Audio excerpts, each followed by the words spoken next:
Time. Hey. Welcome back to Raw the Podcast, where we have real conversations to support collective healing. I'm your host, Allie, founder of TheCheekyClean, a wellness brand helping consumers live more consciously. And I'm so honored to be here with my guest today, Tony Kost. That's me. Tony is an event director in the hospitality space. He is a community advocate and inspiration for sober living. Thank you. Tony, welcome to Raw. Thank you very much for having me on. Thank you for being here. I'm very, very honored. This is super cool. Thank you. I'm so happy to have you here. It's been a long time coming. I agree. Many moons ago, my very close friend Sammy was like, you should have Tony Kost on the podcast. Like his story would be super inspirational. And I'm like, who is this man? And connected with you on Instagram and kind of just got inspired by the work that you're doing in the community. And more than anything, your authenticity, which I think is pretty easy to recognize for me in the social media space. Thank you. It's easy to see people who are just doing things for show or a facade or a business or whatever it is. And I do think there's a place for business for sure in social media space. But I think the real value out of having this direct access to people so easily is to learn and grow from each other's experience. And it takes courage and a level of vulnerability to share your story in a public forum. 100%. And you definitely do that. I do. And it's a friend of mine, a number of years ago, said something to me about that he said he and I had just met for the first time in person. And he kind of said that he went, I've only known you through social media. And he goes, you are the exact person that you are on your social media in person now that I've actually met you. And he goes, a lot of people aren't like that. It's so rare. I try to live a very authentic life. I try to be genuine to who I am, no matter where I'm at, whether it be social media or in person with people. Kind of, what you see is what you get. I don't have a whole lot of I live very openly. I live very transparently. I'm the first person to acknowledge I have 1.5 million faults. Yeah. I'd never, ever, ever would claim to be perfect or better than or have it figured out. I mean, absolutely not. Yeah. It's a work in progress. I hope to never have it all figured out. That sounds pretty boring if you ask me. Yeah, and it's not possible. And I actually think where we grow in life is from the things that are the opposite of good and perfect sometimes. Well, right. And I think that people hold themselves to this weird kind of well, I need to be so perfect and I can't show any sort of weakness and I can't show that I falter when every single person every day does that. So if we acknowledge that we struggle and we accept it and just learn from it and grow, in my opinion, we'd probably be a little bit better off and the day would be a little less miserable as opposed to being so down on ourselves because we have a bad day or, make a mistake or don't do something, and it's not about not being accountable. I think that's actually real accountability. So true. So true. But that's not the world we live in. No, it's not, which is sad because it is. Oftentimes, and the reason of many that I wanted to have you on is because I do think change is so powerful. Agreed. And I think many people feel that change is not an option in some cases. And when you're looking at this social media world, even external world in general, most often what you get to see is a highlight reel or a facade of what people are actually dealing with or actually going through. And you're looking at this and your brain is saying, I'm inadequate. I'm never going to be this. I'm never going to have this. When you can see someone who has genuinely gone through challenges and had the opportunity to grow and change and become a happier, healthier person because of it, someone looks at that and says, I can do it too.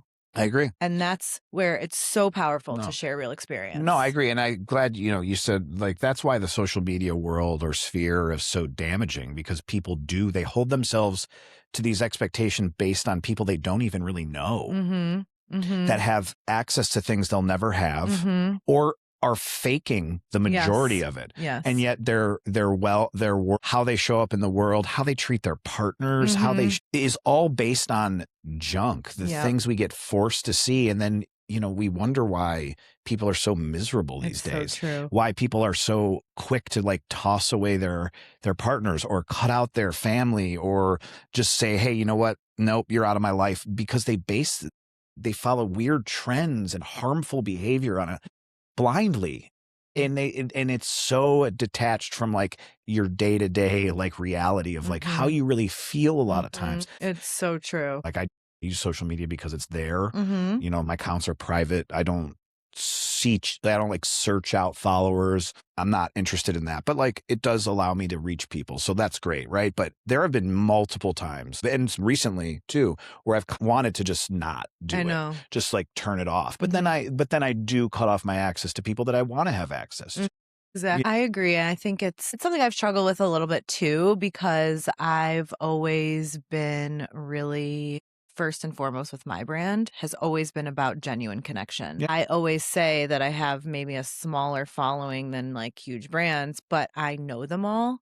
And some of the like closest people in my life in a weird way, because I am sharing real shit, you know, and it's like we're family off the get-go. It's the coolest thing. And that's where I think it's just having a conscious awareness around the way that we are using these digital spaces, because as consumers, we are the product. Even in, I watched the movie or whatever it's called, like documentary, Social Dilemma, fucking crazy. And it's basically like we are the products and we're being like fed all this bullshit in the social space.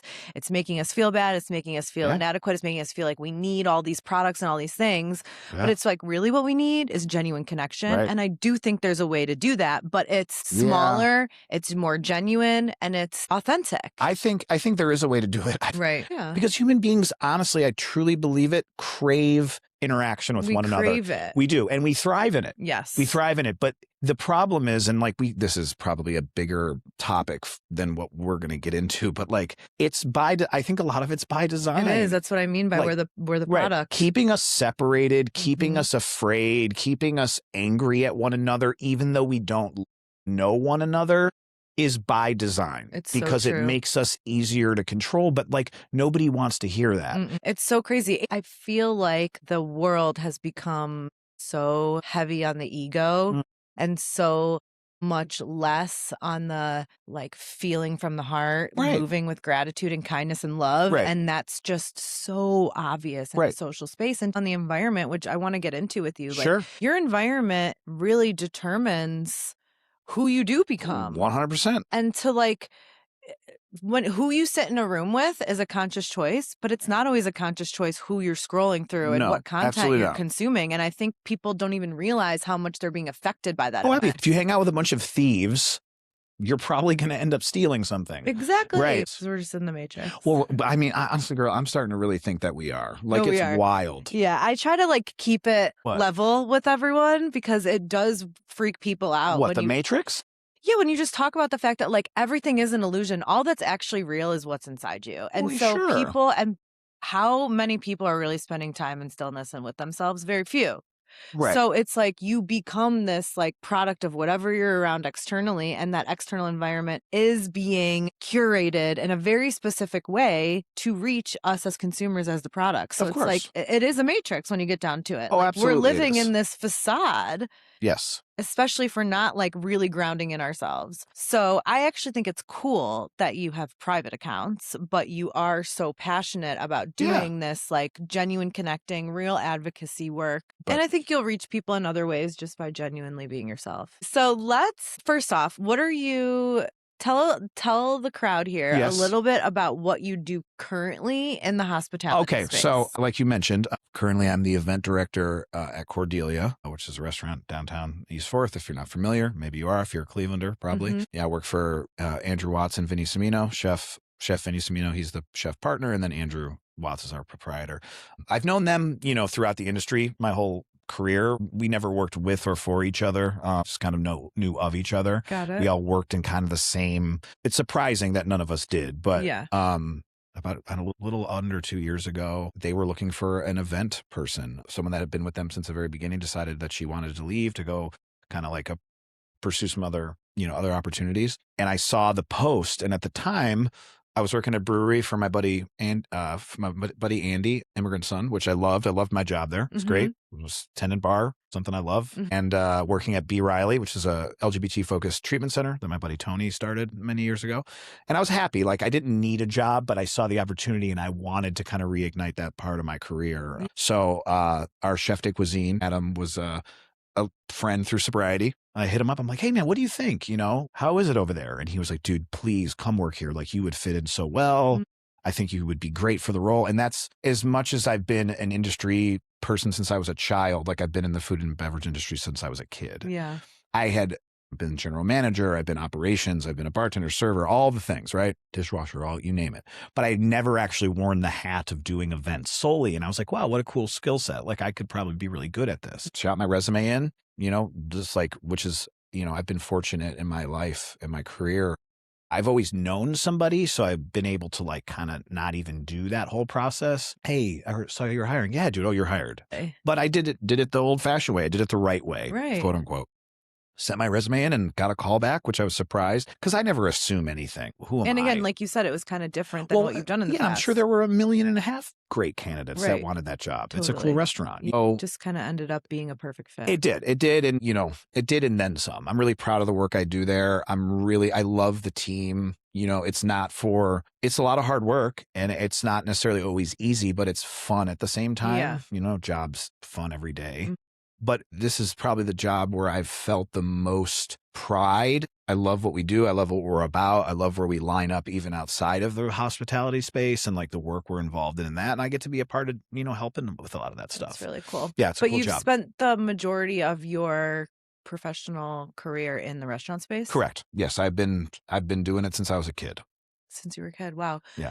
So how I started to get to know you when I was scrolling through your page and like seeing the work that you were doing, and what really drew me to you was your sobriety and your advocacy around sobriety. This past year, I would say over the last 2 years, I've done a lot of really personal work in that space. Started to attend Al-Anon and kind of come to terms with alcoholism that was in my family. Sure. First generation admitting that and noticing that. And it's weird. Even saying it now is still like weird to me. But then also realizing that this isn't just something that's in my family. Like this is something that I need to work on for myself.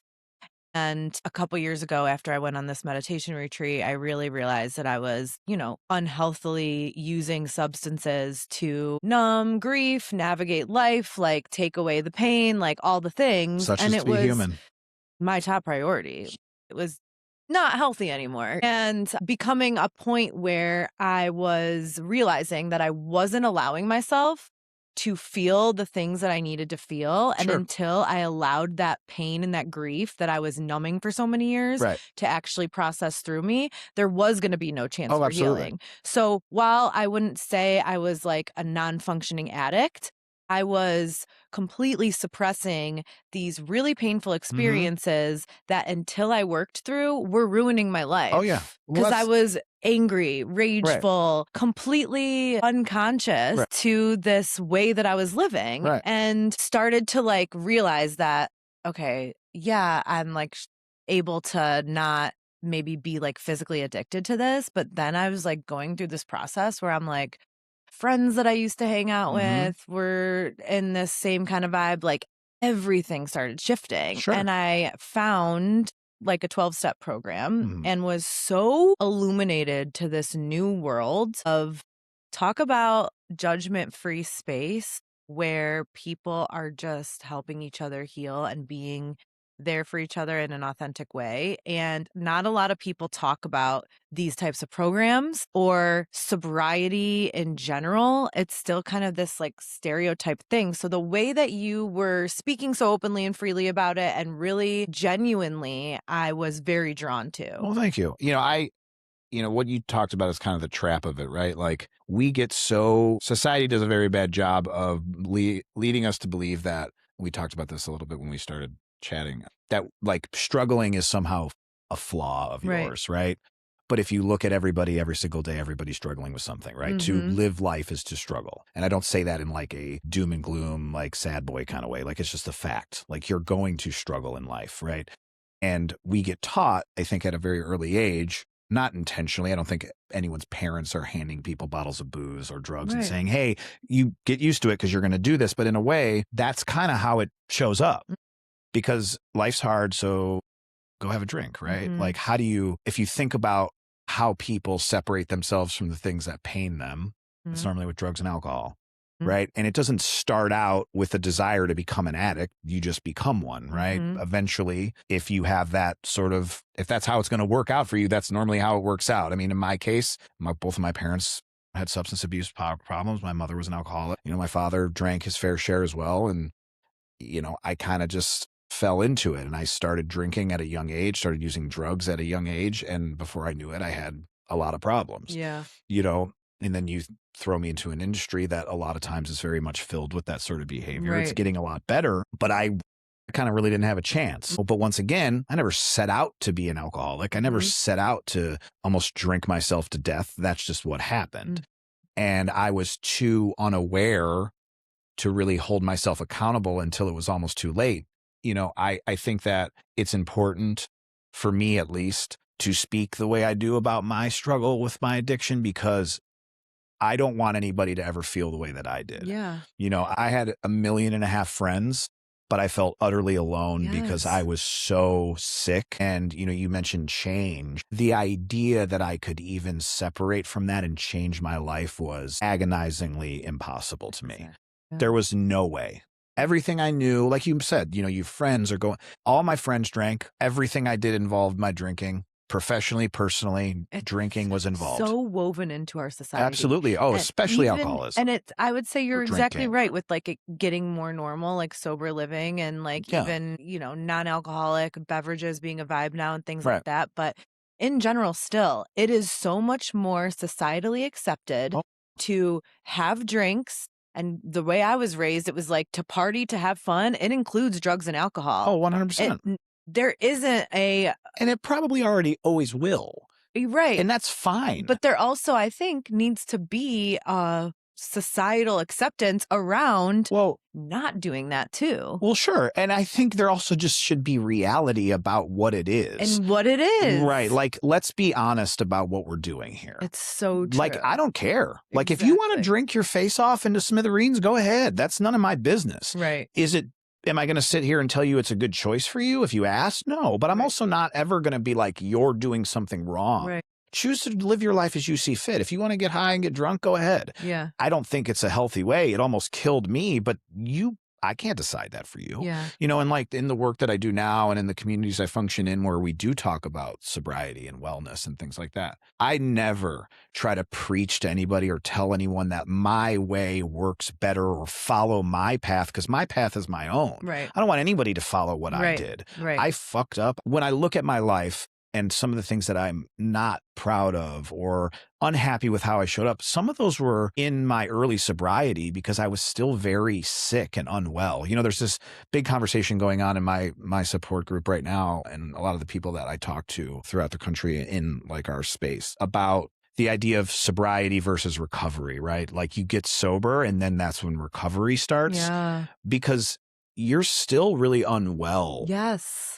And you don't realize it, right? Like there's so much work to be done on growth. I mean, you can probably attest to this as somebody who's been on this journey, right? Sobriety opens up the door to allow you to actually start to work on yourself. It's so true. Because like the man that I found when I got sober when I was 33. This year, if I make it, which I'm planning on it, September 5th, I'll celebrate 10 years of sobriety, which is Congrats. Bonkers to be able to say. Thank you. Cool. I still like, how you said earlier, like, I can't even, it's hard for me to say that. Or when I say it, it's hard for me to believe I'm saying it. That I still, 10 years almost, and it's like, really? Me? Right? But like when I got sober at 33, I had no idea what I liked. I had no idea who I was. I didn't know how I did anything. I didn't know how to socialize. I didn't know how to date. I didn't know what to do. Right. Period. Right? Nobody hands you a rule book. Like you can go to AA, you can go to different places to learn and hear from people's experience, which is beneficial, but you got to like figure that shit out on your own. And it is messy. It is so messy. The work of recovery, of wellness, self-awareness, whatever you want to call it, is messy as can be, and then some. And that's fine. It should be. Because on the other side of that, you still find a mess because life is messy, but at least you're able to be present in it. At least you're able to like work through it, hold yourself accountable, grow. I don't like this. I do love that. I don't want to be around these people. I don't know. I think that. Yeah, you become actually malleable for that change. in sobriety. And I really do feel like when you are physically addicted to a substance Mhm. and using it to numb or whatever it is for, like you don't even have the ability to change No. because you're kind of just like staying stuck in that Well, same right. But place. yeah, right. And like the physical addiction is a huge part of it, right? Right. Like being addicted to drugs, being addicted to alcohol, whatever, same thing. That's obviously a huge component of it. Once you remove that, though, there is so much work. And you hear this from people, a lot of people in early sobriety is I got sober. I thought everything was going to get easier. And it's like, no, no, no, no, no. You got sober and now it actually gets a little harder. Now the work starts. Right. And that's great. But it's terrifying. And you wonder why a lot of people go back to getting high and get back to using, because it almost feels worse. And sometimes, I'm not going to lie, it does. Yeah. You know, like, have to learn how to navigate that pain. Like, think about anything you do for the first time is uncomfortable. It's not familiar. It's hard. It's laborious. It gives you anxiety. It's stressful. Anything, jobs, anything. So then now you're looking at something that is like affecting how you feel every single day. And the one thing that used to make you feel better, your drug or alcohol, whatever, isn't there anymore. So now you just got a raw dog, all that. It's hard. It is. But it's so worth it. Like anybody that's listening, I will tell you, it is worth it. It's where you grow and where you open this opportunity for new, different 100%. things, people, energy, jobs, everything to come into place. But you have to have that new energetic frequency, which only comes through the pain. Right. Exactly. And like, I would have nothing I have in my life right now. I can wake up every single day and look in the mirror, and I get emotional when I think about this, but I can look in the mirror every single day, even if it's the worst day I've had in a long time, and look at me and go, hey, I'm proud of you. Because I am proud of the man that I am today. And I say that knowing I'm still not perfect. I still fuck up. I still do things sometimes I'm not proud of, but for the most part, I do like me. I like Tony now. And you know him. I do. I know him really, really well. I know him better than anybody will ever. And I know him because I'm actually able to be present in his life. And most importantly, you love him. Yeah, I do. And that's I really do. probably just now for the last 10 years that you've been able 100%. to I that. hated me. 100%. Like, now granted, I've learned in my life in recovery and listening to, sober men and women who have more time in their sobriety than me. Like, I've learned to accept that the Tony I was back then was doing the best he could. Yeah. And he was sick. And you have forgiveness for him. I do. I have no choice. I used to really hate that version of me. I really did. And I thought that I was somehow like doing my current self a favor by looking at it that way, but it was only holding me to really negative kind of like unhealthy energy. Like, be accountable, but don't be so hard on yourself that you give up on yourself. Yeah. Why is it easier for us as human beings to rip ourselves apart as opposed to standing with ourselves and being like, no, man, you got this. Right? Like, think about how lost and lonely people get in their own brains, surrounded by their friends and family. And it's because they let themselves be the biggest detriment to who they are and where they need to go. Yeah. Well, it's just, again, it goes back to just like having these conversations is so important because I think like what we see on the outside so often is this comparison, this envy, this I'm not good enough, I'm not at this level, that whatever. I study a lot of high performance and business people and whatever. And the ones who have the most on the outside are always the most miserable on the inside. And they have some sort of like huge life shift because they're like, I did get it all and it didn't matter. No. And it's like, none of that matters. And until you go through that and realize it yourself, it's so tricky. And guilt and shame those are detrimental emotions to the self and to the body and to any of your opportunity to grow. So it's like, I love you say that. I really dealt with a lot of like in my recovery, honestly, the last couple years, it was like, now I'm conscious and feeling all this. I'm almost making myself sick over it. Right. But you can't change those things. Learn from the mistakes, but like being chained to, I was so terrible and now I'm so shameful and I'm so disgusted with myself. How does that serve you at all? It doesn't. It keeps you chained to the past, which makes you very less present and certainly keeps you away from the future, right? It's so true. And like people will do it to the point where they go back to addiction. Yep. or give up because they are Yeah. just like, I can't break free from a very good friend of mine, a man that I met many years ago. You know, he and I have been on a journey of recovery together. I've seen him relapse a handful of times. And now he's, you know, over a year sober again. He's doing wonderful things in his career. He's really like, you know, he's struggling like we all do, right? But one of his biggest things was he felt so shameful about some of the things he did that was the catalyst for a lot of his relapses was, Totally. I just can't, Tony. I can't. I'm such a piece of shit. I can't. I'm like, dude, you gotta stop. And you have to find a way to love yourself enough Bro, to love you. love the current version of you Yeah. and forgive that old version of you. Right. Because what else are you going to do? What else You are you can't go gonna back do? in time and change it. No, and you're exactly right. You're holding yourself back then from the future Well, yeah. version. For what? For something that's never going to go away. Yeah. Right. And I know it's easier said than done. You can't just turn off and be like, okay, I forget it. Don't. I don't forget it. Just love yourself through Love it. yourself enough to give yourself a chance to be happy. It has to start inside. And that's where that self-love starts. You're not going to get it anywhere else. Even dead sober in a relationship, like you don't find a relationship by needing that love from someone else. It's when you learn to love yourself that those opportunities get attracted to you. Amen, girl. But I'm very curious because I also was in a career that was heavy on the I think that's every career. it kind of is now because like, again, if you society. think about it's society. Yeah. Because you hear, it's like if you pulled a whole room of people in different careers, I mean, outside of maybe, I don't know, I'm sure there's an industry that doesn't, but most industries will say, oh yeah, we drink a lot. Yeah, dude, we're bad. Doctors are bad. Restaurant. Right. We all drink a lot. It's all we society. all drink a lot. Yeah, we all started when we were young. Correct. Yeah, no, that's a great point. But I think for me, it was almost like I got so hyper aware of how unhealthy certain environments were for me that my nervous system was just like fucking shot. And I'm like, I resign. Like, I can't do any of this anymore. Yeah. You know, like Good for anything you. that wasn't in alignment with me, I kind of like flipped the switch on, which was really jolting in its own self. But you're talking about it in a good way, though. Like, yeah, but then it became really isolating. Oh, well, but I sure. was able to kind of like learn how to slowly recultivate an environment that worked for me. But it was really challenging for those first few months when I was trying to be, I would say probably 6 months in my job.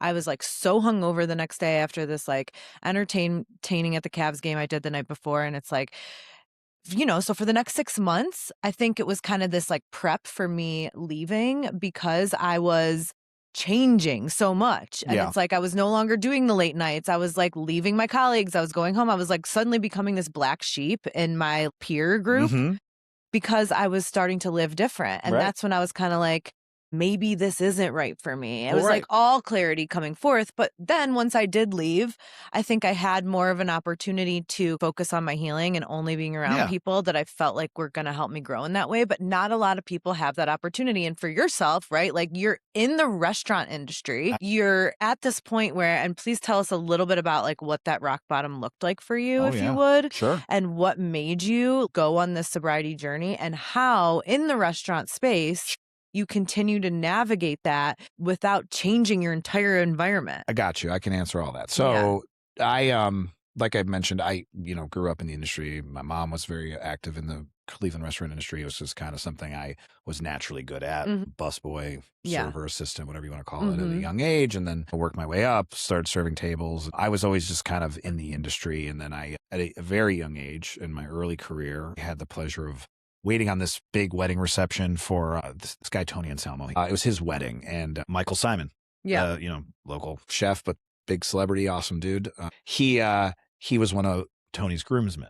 And the woman that Tony married was a server at the original Lola in Tremont before they moved it downtown. And I ended up getting a job offer. The whole staff was there, and like it was a whole big thing. And I ended up working there, and that was like a big Kickstarter for where I find myself now as far as my career goes. And it opened a lot of doors. I was part of that old school Lola team. I helped open Lolita. I was a general manager like at a very young age. Some of those restaurants really kind of like put Cleveland food scene on the map. Yeah. And lots of people did. Like, Michael has had a huge effect on the Cleveland restaurant industry, but there's so many people that have. It's not just him. But yes, he did.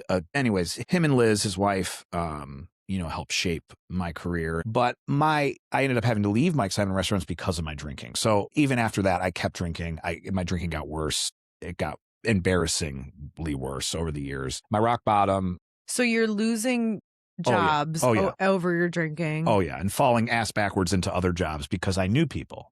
And like everyone drank and it was accepted. People knew I was kind of a mess, but I wasn't a mess enough where I still wasn't really good at what I did.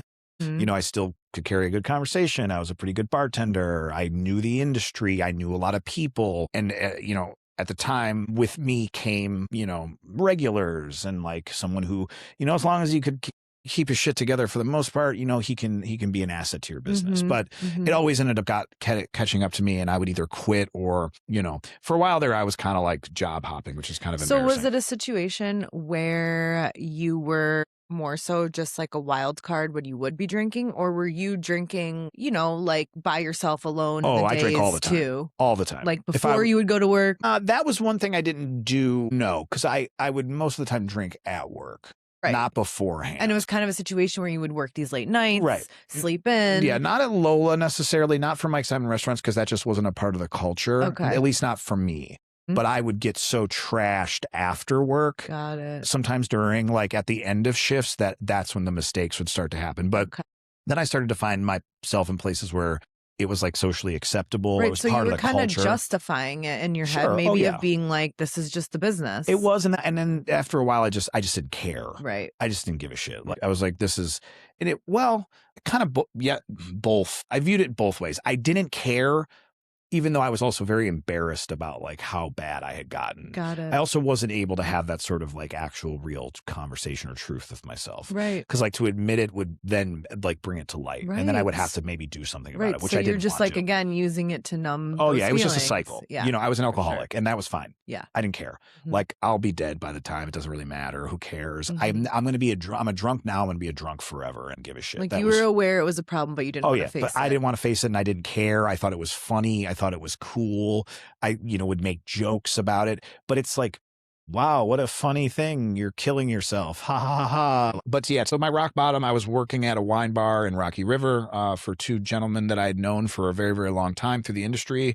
Two guys that I respect and admire and are, friends with again now to this day to a certain extent. And I got so drunk in the morning before brunch that I climbed into the attic, and I had been doing this for months. I was slicker than I was. People obviously knew or had an idea.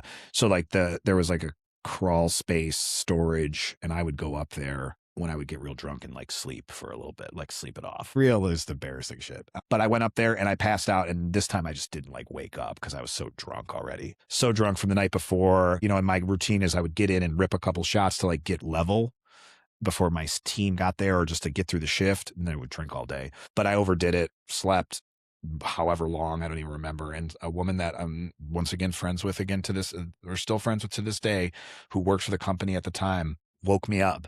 Finally, she'd apparently been trying to wake me up and unsuccessfully. It finally got me to kind of come to, and she's like, I'm so embarrassed. I'm so ashamed of you.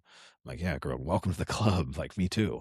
I didn't say that. I think I was just like, totally. And she was like, John and Dave are on their way here. You better get out of here. Not happy. What an embarrassment, blah, blah. And I'm like, yeah, okay, whatever. I kept drinking because, why not?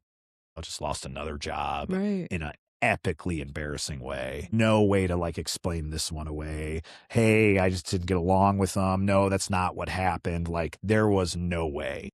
This was the end. I also was like physically, I was not in good shape. Yeah. Mentally, I was destroyed. Physically, my alcoholism was taking its toll. I had no money. I was now jobless again. I was just embarrassed. I was ashamed. I was a mess. And that next day, I went to the ER at Lakewood Hospital and said, hey, look, I'm killing myself, drinking myself to death, whatever you want to call it. I don't know if you can help me. And it turns out they could. They took me in. The woman had me fill out a thing, which I could barely fill out. My partner at the time had kind of helped me. And, they took me in. They transferred me to Lutheran Hospital. I was in the hospital for about a week, and I haven't had a drink since. Oh. Yeah, which is wild. I mentioned earlier, I know I keep saying that, but like that's not normal. Like most people relapse, which is part of it. And that's fine. Like, sure, you hope that you figure it out in one go, but that's not normally the case because it is so hard. Like we talked about, it isn't easy to reconfigure your life.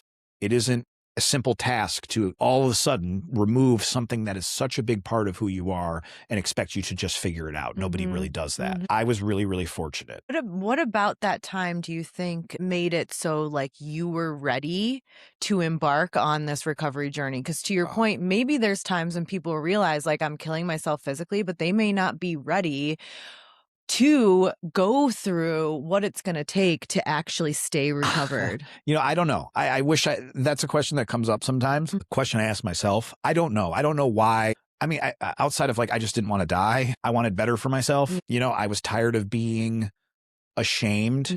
I was tired of walking into rooms and having people like snicker behind my back or hearing jokes about, oh, Tony's so great is, he just wasn't trashed all the time. Yeah.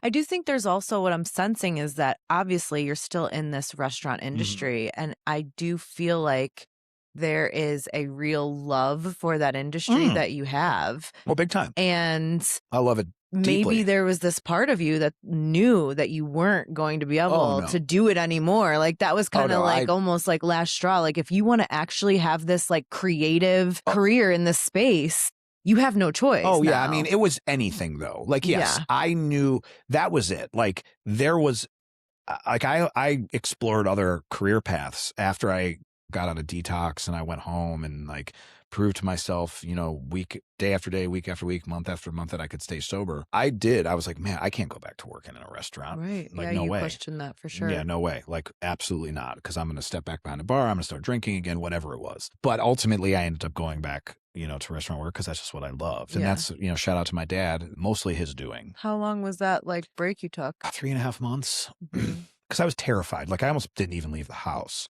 Like you could tell you were so, and at that point, so you obviously did the physical detox, which I'm sure was really hard. Oh yeah. And anybody listening that's struggling and you think, hey man, I need to get my life together, please do not detox on your own. Yeah. Do not. You can, I lost a very dear friend a couple of years ago because she decided to detox in a house with some strange guy she barely knew.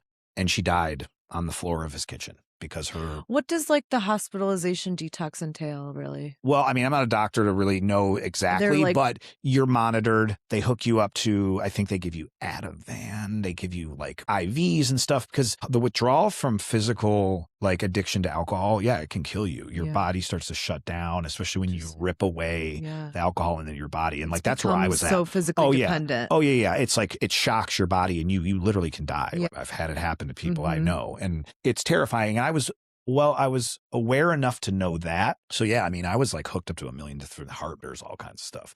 And then it's like a week or whatever. And then they depends. Some people get out sooner. It depends on how bad shape you're in. They sent me home, I think, after a little under a week. And then you're like raw dogging it? Yeah, I did. Wow. Yeah. Was there anything at that time that you can think of that really like personally was your like, were you finding spirituality? Were you like reading anything? Or were you really just like, it's like me, myself, and I right now? Yeah, kind of Oscar James, my dog. Yeah. Yeah, he saved my life. Yeah. Yeah, he really did. I have a soul dog too, no, so like, I get it.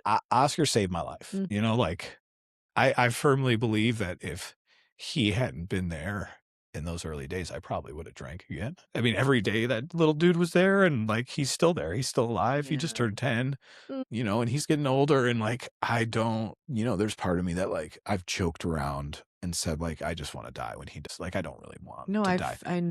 I don't like my sobriety is Oscar. He's been there. Like I got him in May of 2016. I got sober in September. So like everything that I've gone through, he's been there. He's been my rock. He's been my shoulder to cry on. He's been like it's silly to say. And like you dog haters out there be like, oh, just a dog. He's been my voice of reason. He's grounded me. So, like, I don't know what a world looks like without him because my world has been, in a lot of ways, has been the past 10 years. My recovery is my life and it gave me my life back. So like even think about like I'm like, buddy, you got to live forever, man. Sorry. I know. That's how I Like, feel about my dogs yeah. too. So It's so hard. It is so hard. Like yeah, I got both of my dogs. My dog who's turning 13, it's like I got her a month after my dad passed away. right. My So you know other how it dog is. right a month before my mom passed away. Right. Like they are my to the point where it's like What do you do? it's an unhealthy attachment. Big time. I'd rather that though than the other unhealthy attachments to Right, horrible and I think people. we're building the skills now Yeah. to be able to navigate it, even though it feels like we won't be able to. But I We think will. like anyone who can't understand how another living being that maybe isn't a human can be that, it's like You're not for me. then you haven't had the energy because No. these dogs have been better to me and more healing to Amen. me than many a human. Absolutely. And shout out to my other dog, Gregory. Daddy loves you. I didn't mention him, but he's right. still You learning. have a soul dog. That's the first one. Yeah, and that's yeah, like, he's like, that's Oscar's my, he's the OG. Greg gets the same amount of love. He's my best Greg. friend too. Yeah. Once again, shout out to my dad. I remember it was like the third or second day I was in detox and I was going through it. It was horrible. Shaking, sweating, throwing up, like hallucinating, like it's bad. The pain of going through detox from alcohol, I've only done that. I'm assuming other substances are just as bad. Right. It was awful. Like I wouldn't wish that on my worst enemy. Like it's bad. And I remember kind of being half asleep and for this conversation waking up and there was my dad, Frank, and he was on his way to work. He worked downtown for 45 years at the Justice Center, or the old courthouse rather. And he looked at me and said, "Hey, Tone, I'm proud of you." And like that moment, like I was probably the least proud of me I'd ever been. And the two things that really saved my life were Oscar and my dad, back then. Like I wanted to live for them, I wanted better for myself. You had these beings that believed in you and it helped you believe in yourself. For sure. That's incredible. I do think though, it's very hard to get, and maybe you can get sober in self, but to stay 100%. recovered, you do need to build that community. At what point did you start to say like, okay, I need to build a community around this sobriety and start to like, whether it was like connections online or did you get involved in Ben's friends at that point? Like, where did this shift into this community dynamic so you could lean on other people and vice versa? I didn't have a community like you would find in AA or whatever for a while. I started just reaching out and talking to people because it felt less lonely to do that. And it seems like you were kind of cultivating that in your social media space. Right. I was. And like people I started to notice that the more I talked about it, the easier it was for me to accept certain things. And it also resonated with people. Yeah. Because once again, people are struggling. Everyone is struggling with something, not necessarily drinking or drugs, but everyone's got something, right? And if we were more comfortable with just being honest about that, we'd probably be a lot less lonely. People would feel a lot less and shame. You attract to the people that are also needing to hear that. Right. And, because I was fearless in the face of it and just kind of just threw it all out there. Hey, I'm 6 days sober. I'm 6 months sober. I'm a year sober. Like I said, it made it feel less lonely. It made it feel less scary. And and then people started like, almost like coming to my side about it. Like, it's hey, the man, law of attraction. Right. Like, you got this. Like, hey, we support you. Like, wow, I'm struggling too, and the more I did it, the more it seemed to resonate with people. So I just kept talking about it. But yeah, then the thing with Ben's friends kind of came along and, that helped me to reach another level of. And what is it? What's that? What is Ben's friends? So it's a food and beverage focused support group. It's a national community. Started many, actually the year I got sober, they started it. So it's pretty new. Yeah. In the scheme. Yeah. I mean, compared to like an AA. Yeah, of course. Yeah. No, this is not like a old school thing, but it's centered around food and beverage. And, they've cultivated a wonderful space and they do a lot of great work. Like slowly began to start, my own space with some of my friends throughout the country. We call it the check-in, and it's like just centered around that idea. It's not about necessarily addiction. It's about anything, wellness, addiction. It's building this community around where you are like now. We talked, and talking about things. Yeah. Like real shit. People should talk to one another. Yeah. Don't hide. Don't run away from what you're feeling. I'm not saying you should show up in the boardroom and start gushing all over your colleagues about how you're struggling with something, but I'm also saying you should do that in a way. Like, talk to your And there peers. are people who want to talk about those things Yeah. with you, and it's like finding those right Right. people Right. There's a and time and a place, sure. being aware and enough to say like, Right. yeah, like let's build a friendship around this. Right. And why not? Why not? Like we said, like there's so little Yeah, time. and that's what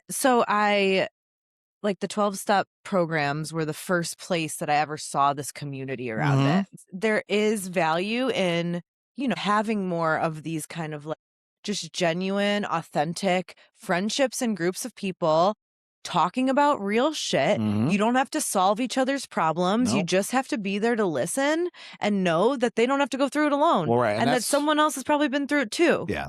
One of the biggest things you can do is offer somebody the space to just listen to 'em. Exactly. And like actually listen. Yeah. Yeah. You can't fix someone's problems for them. Yeah. And you don't need to have the answer either. Because most of the time you don't. Right. So it's So about true. finding the space that works best for you. Where you can just Finding be your people. yourself. Yeah, Yeah. And be not have to yourself. feel like you have to be someone else or pretend to be something. Right. Don't pretend. Yeah, exactly.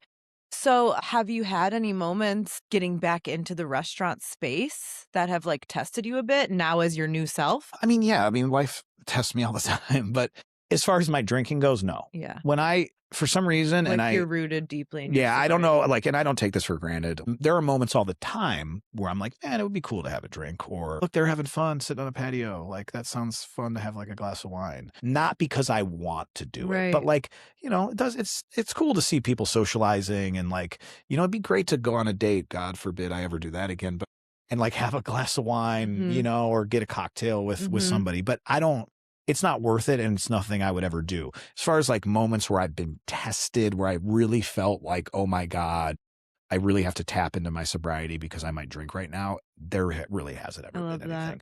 Which is rare, which is once again something I acknowledge is not normal. I don't know, maybe like I just feel like I was just so to a point where, also too, I've left this out. I also ate a bunch of LSD the day before I got sober. So like maybe something got tweaked in my brain. Interesting. Yeah, which is why like I'm very reluctant to take any sort of meds.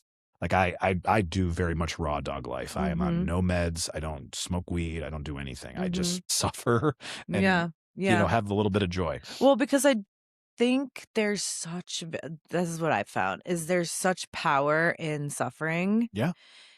Because you do then rewire your brain to experience joy. Right. And you can't have the yin without the yang. Right.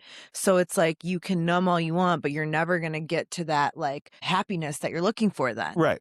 So it's like you have to have it all. And once we become fearless to actually feel that, it becomes less scary. And you realize like, I got this. Well, right. It's so easy for us to accept that by suffering, you're somehow flawed or doing it wrong. No, that is part of being a human. Yeah. You need to suffer, like you said, in order to feel joy. Like if you don't know what suffering is, how do you know what joy is? Yeah. Being present enough to accept joy. Getting high and getting drunk steals that. It's so true. Especially for those of us that can't control it. I've proven time and time again, I cannot drink. It steals everything from me, right? There are a lot of people that are very successful. You and I both know them. There are people all over the world, people that we hold close that can drink and get high and still be very productive professionally. They're successful. They have families, and good for them. I can't do that. Right. And I don't want to steal the little bit of joy I get in the world. I don't want to steal more of it than I already have by getting high or getting drunk again. Yeah.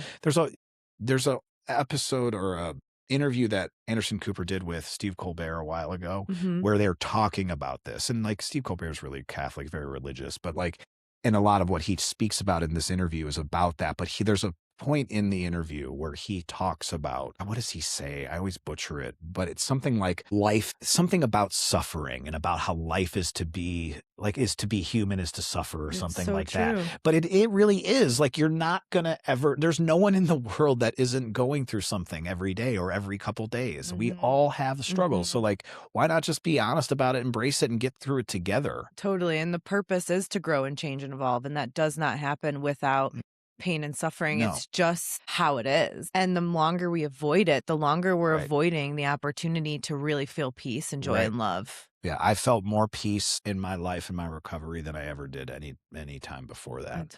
you know, because my life was a mess. I totally You know, feel there were that. times I had great times. I did cool things, but they were all like, if I think about, you know, how much I actually would have experienced those things had I not been a drunk mess, you Right. know, like, but once again, I can't change it. So Can't like, change it is it. what it is. Yeah, totally.